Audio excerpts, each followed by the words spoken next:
Baghdad शरीफ क्यों जाते हो, बरेली शरीफ क्यों जाते हो, कचौचा शरीफ क्यों जाते हो, मखदूम शाला की बारगाह क्यों जाते हो? अल्लाह ही सुनता है, हर जगह से सुनता है। तो नोट करो, अल्लाह ही सुनता है और हर जगह से सुनता है, मगर हम बगदाद शरीफ, अजमेर शरीफ इसलिए जाते हैं कि जहां अल्लाह का वली होता है वहां से अल्लाह की रहमत करीब होती है। चलो खुदा को चल के वहां से पुकारो जहां से उसकी रहमत करीब है। सुभान अल्लाह, सुभान अल्लाह। और एक बात और सुनिए, आप जब जाते हैं ना, बहुत सारे लोग पढ़ते लिखने नहीं और ऐसी महफिलों में बैठते नहीं तो दीन सीखते नहीं। जाने के बाद जाएंगे मजार पे और जाके मजार को दाबने लगे। बोलो, अजमेर शरीफ में तो ये मौका मुजावर देते ही नहीं है, लेकिन दूसरी मजारों में बड़े इत्मीनान से जाके मजार को दाबने लगते हैं। लगता है बड़ा वफादार मुरीद आया है, आज बाबा की सारी थकावट उतार दे। जाके इस तरह मजार को न दाबा करो, बल्कि जब घर से चला करो ना तो अपने माँ के पैर दबा के चला करो। बहुत अच्छा पैगाम, बहुत अच्छा पैगाम, वाह वाह वाह, बहुत अच्छा पैगाम। अपने बाप के सर पर तेल डाल करके चला करो। जब तुमसे तुम्हारी माँ राजी, बाप राजी, अब अल्लाह के वली की बारगाह में आ गए, अजमेर शरीफ आ गए, बगदाद शरीफ आ गए। अब जब खुदा से दुआ करोगे इन वलियों के वास्ते और वसीले से, तो हाथ समटने ना पाएंगे, दुआ बाबे इजाबत से टकरा जाएगी और अल्लाह दुआ को तुम्हारे कबूल फरमा लेगा। इसलिए फरिश्ते कहेंगे ये वो बंदा है जिससे इसका बाप राजी है, इसकी माँ राजी है। लो अब अल्लाह का वली राजी हो गया। जब वली राजी हो गए तो नबी राजी हो गए, और जब नबी राजी हो गए तो अल्लाह राजी हो गया। नारे तकबीर, नारे रिसालत, नारे रिसालत, हुजूर गाज़ी इस्लाम, वाह वाह वाह, जिंदाबाद जिंदाबाद, सुभान अल्लाह। अच्छा, एक बात और देखिए, एक जगह और मांगने की बताता हूँ, तवज्जो है ना पूरी? और वो मांगने की जगह मैं नहीं बता रहा हूँ, खुदा ने बताया। तवज्जो कीजिए, पहले इसको आप यूं समझिए कि फकीर शहर ने स्टाइल बदल दी। जो आजकल के फकीर हैं बेचारे, मांगते हैं भीख ना, उनकी स्टाइल बदल दी। जैसे आपके दरवाजे पे आएंगे और खड़े हो जाएंगे, सबसे पहले वो आपके लिए दुआ करेंगे, सेठ साहब सलामत रहें, अल्लाह सेठ साहब को सलामती अता फरमाए, इस दर से कभी खाली नहीं जाते हैं। और हर आदमी को तो ये फकीर हाजी बना देते हैं कि हाजी जी सलामत रहें। अब उसको मालूम भी नहीं कि हज किया कि नहीं किया, लेकिन नहीं, उसके मांगने की एक स्टाइल। सेठ की तारीफ करता रहा करता रहा करता रहा, तो सेठ साहब का दिल नहीं पसीजा, तो दुआ की स्टाइल बदल गई। फिर क्या कहता है? अल्लाह ताला का करम है कि हमारे सेठ साहब के मिलने जुलने वाले बहुत अच्छे हैं। दोस्तों की तारीफ शुरू, दोस्तों की तारीफ, अल्लाह इनको सलामत रखे, इनके दोस्त अच्छे हैं, अहबाब अच्छे हैं, मिलने जुलने वाले अच्छे हैं। मगर सेठ बहुत ही कंजूस था, अब भी नहीं पिघला, तो उसने फिर दुआ बदली और क्या कहता है? अरे सेठ साहब सलामत रहें और अल्लाह इनके दुश्मनों का सत्यानाश कर दे, ये तबाह बर्बाद हो जाए इनके दुश्मन, खत्म हो जाए इनके दुश्मन, अकारत हो जाए इनके दुश्मन। लेकिन सेठ साहब का अब भी दिल नहीं पसीजा, तो फिर स्टाइल बदलता है और कहता है अल्लाह ताला सेठ साहब की औलादों को सलामत रखे, इनको बड़े दर्जे अता फरमाए, बड़ी कामयाबी अता फरमाए। 4-5 तरीके हैं उसके मांगने के, भीख लेके चला ही जाता है। मगर आज तक हमने आपने गौर नहीं किया, अल्लाह ताला ने हमें भी मांगने के लिए एक जगह बताई है, उसका नाम नमाज है। जब नमाज में खड़े होते हो ना, सूरह फातिहा पढ़ते हो, 48 मरतबा 24 घंटे में मांगते हो। देखो, जैसे सूरह फातिहा शुरू किया, ये तकरीबे फहम के लिए मैंने मिसाल दी है ताकि बात जहन में आपके उतर जाए। जैसे सूरह फातिहा शुरू किया और आप क्या कहते हैं? अल्हम्दुलिल्लाह रब्बिल आलमीन, अपने रब को राजी करने लगे। ये तरीका खुदा ने बताया, ऐसे मांग पढ़ो। और बंदा पढ़ता है, तमाम तारीफें साबित हैं जो आलमीन का रब है और रहमानिर रहीम, और वो अल्लाह रहमान है और रहीम है। पढ़ रहे सूरह फातिहा। वो रहमान है, वो रहीम है, मालिक यौमिद्दीन, और अल्लाह रोजे जजा का मालिक है। अल्लाह की तारीफ किया, तारीफ करने के बाद फिर क्या करते हो? अल्लाह के दोस्तों की तारीफ करते हो, अल्लाह के दोस्तों की तरफ वसीला ठहराते हो, और क्या कहते हो? इहदिना सिरातल मुस्तकीम, आए अल्लाह हमको सीधे रास्ते पर चला। सिरातल लजीना अनअमता अलैहिम, सीधा रास्ता वो जिस पर तूने इनाम फरमाया। अब कुरान की दूसरी आयत से पूछो कि अल्लाह ने इनाम किस पर फरमाया है, तो कुरान कहता है अनअमल्लाहु अलैहिम मिनन नबिय्यीन वस्सिद्दीकीन वश्शुहदा वस्सालिहीन। अल्लाह ने इनाम नबियों पर, सिद्दीकीन पर, शुहदा पर, सालिहीन पर फरमाया है। अब वलियों की तारीफ होने लगी। अल्लाह हमें वालियों के रास्ते पर चला, अल्लाह हमें सालिहीन के रास्ते पर चला। दो तरीके से अपने खुदा को राजी किया। अब उसके बाद खुदा कहता अब इस तरह मांगो, अब मेरे दुश्मनों के खिलाफ बोलो, अब मेरे दुश्मनों के खिलाफ बोलो। तो बंदा क्या कहता है? गैरिल मग़दूबि अलैहिम वलद्दाल्लीन, आय अल्लाह उन बहके हुओं के रास्ते पर न चलाना, जिन पर तूने गजब फरमाया है उनकी राह पर न चलाना। देखो किस तरह तुमको सूरह फातिहा में तुम्हें खुदा से मांगने का तरीका बताया। मोहब्बत से बोलो सुभान अल्लाह, दिल लगा के बोलो सुभान अल्लाह। अब एक बात बताओ, आदमी आखिरी में आल औलाद के लिए दुआ करता है कि दिल पसीज जाए। अल्लाह तो आल औलाद से पाक है, न उसने किसी को जाना है, न उसने किसको जाना है, न उसको किसी ने जाना है, अकेला है, निरंकार। याद रखो जरा सा, अब अल्लाह तो औलाद से पाक है। उसी अल्लाह के बारे में कुरान कहता है कुल हुवल्लाहु अहद। ए प्यारे रसूल आप ऐलान कर दीजिए कि अल्लाह एक है। अब जहां पे ये तवज्जो कीजिए, कुरान ने ये नहीं कहा, जिब्रील ये आयत लेके आ जाते कि अल्लाह फरमा रहा है अना अहदुन, मैं एक हूं। इस आयत में अल्लाह ने ये नहीं कहा मैं एक हूं, का कुल महबूब तुम ऐलान करो कि मैं एक हूं। अबे जब खुदा अपने एक होने का ऐलान डायरेक्ट करता नहीं है तो डायरेक्ट बंदों की सुनेगा कैसे? अपने महबूब के वसीले से महबूब तुम कहो मैं एक हूं। मैं तवज्जो चाहता हूं जरा सा। तो अब अल्लाह औलाद से पाक, इंसानियत, इंसान, बशर, आदमियत से मुनज़्ज़ह पाक, वो तो मौला है, किबरिया है, खालिक है। वो कहता है कुन हो जा, फयकुन हो जाता है।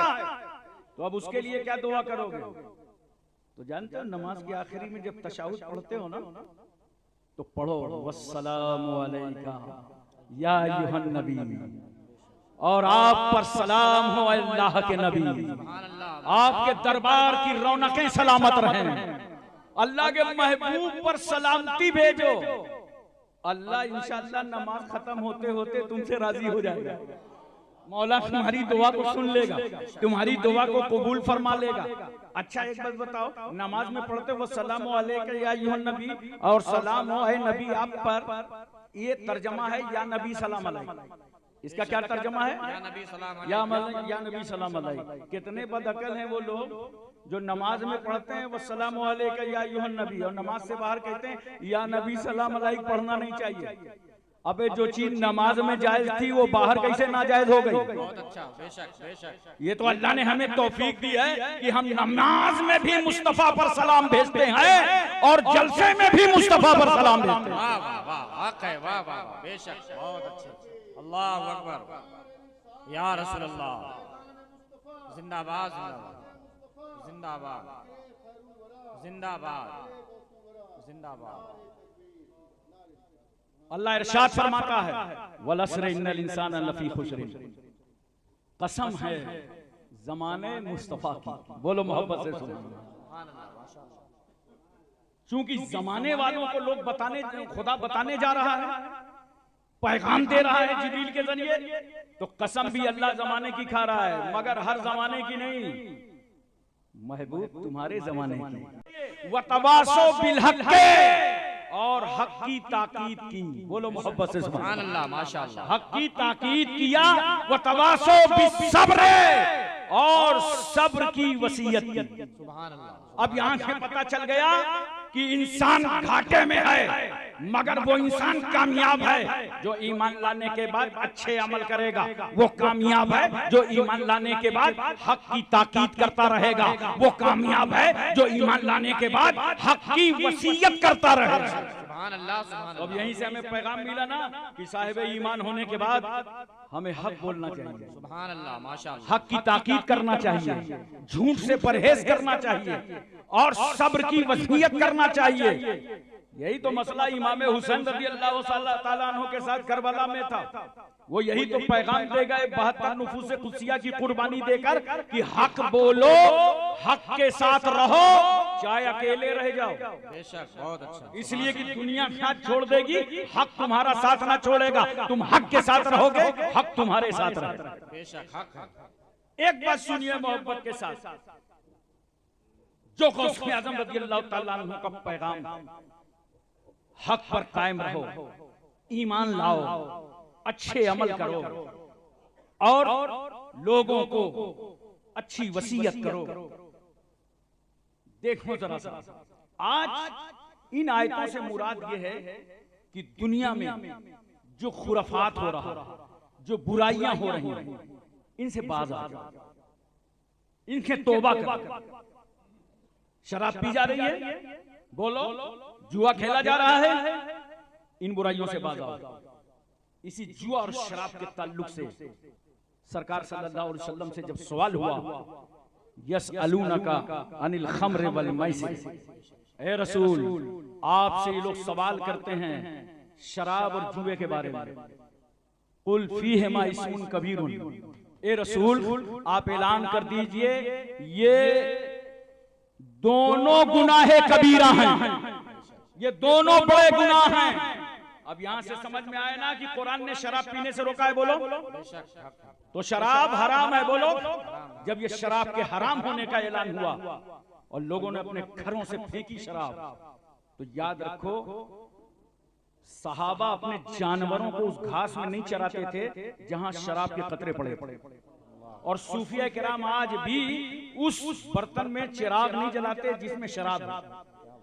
शराब से ज़हन खराब हो जाता है, नजरियात खराब हो जाते हैं, मियां बीवी के ताल्लुकात बिगड़ जाते हैं, गाड़ी चलाओ तो एक्सीडेंट हो जाता है, तुम्हारी आधी जिंदगी तबाह बर्बाद हो जाती है।